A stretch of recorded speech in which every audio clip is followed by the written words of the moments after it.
இந்த வட்டுவாகல் பாலத்திற்கு பின்னால் ஏராளமான அரசியல் விடயங்கள் புதைந்து கிடக்கின்றன. முதலாவதாக இந்த வட்டுவாகல் பாலத்தை நாங்கள் அரசியல் ராணுவ அர்த்தத்தில் புரிந்து கொள்ள வேண்டும்.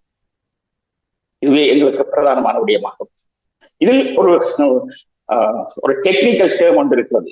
வட்டுவாகல் என்பது வெட்டுவால் என்கின்ற சொல்லிலிருந்து தான் வந்தது என்று இந்த ஊர் மக்கள் சொல்கிறார்கள். அதாவது அது நன்னீரும் கடல் நீரும் கலக்கின்ற ஒரு முகத்துவாரம் போல் இருக்கிறது. அந்த இடத்துக்கு ஒரு தனித்துவம் இருக்கிறது. இந்த தனித்துவமான இடத்தில் வட்டுவால் அந்த கடலோடு நெய்கிற இடத்தில் கல்நண்டு இருக்கிறது. கடலுக்கு இந்தியாவில் உள்ள இடத்தில் நன்னீர் இறால் இருக்கிறது. அப்ப இந்த இறாலும் நண்டும் ஒரு உலகத்தரம் வாய்ந்த சர்வதேச தரம் வாய்ந்த ஒரு வர்த்தக முக்கியத்துவம் வாய்ந்த உணவுப் பொருளாக இருக்கிறது. ஒரு திறமையான பொருட்களாக இருக்கிறது. இவற்றை விற்பனை செய்ய வேண்டியிருக்கிறது. வெளிநாட்டு அரசுகளுக்கோ அல்லது கம்பெனிகளுக்கோ இவர்களை கொடுக்க போகிறார்கள். அவற்றுக்கு இந்த பாலம் அமைக்கப்பட வேண்டிய தேவை இருக்கிறது. இது முதலாவது விடயம். இரண்டாவது, இந்த பாலத்தை கட்டும் போது பழைய அந்த யுத்த அடையாளங்களை அழிக்க போறார்கள். அதை டிமரலைஸ் பண்ண போறார்கள். நினைவு சின்னங்களை அழிக்க போகிறார்கள். அவர்கள் இந்த புதிய பாலத்தை கட்டுவதற்கு பழைய பாலத்தை அழிக்கத்தான் கட்டப்படுறாரு. அது கர்வலா கட்ட மாட்டார்.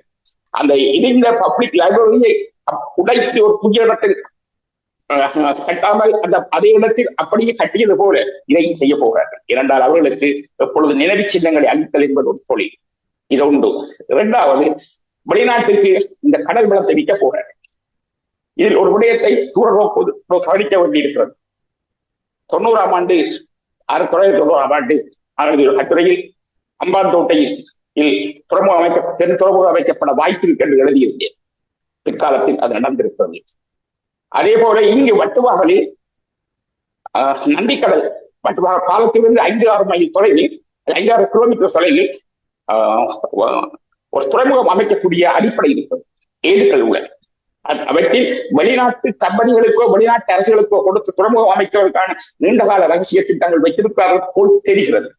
எங்கள் வளத்தை மிக்கவும் இப்படி ஒரு பாலத்தை கட்டி அதன் மூலமாக அந்த இடத்தில் தொழில்மயமாக்க போறார்கள்.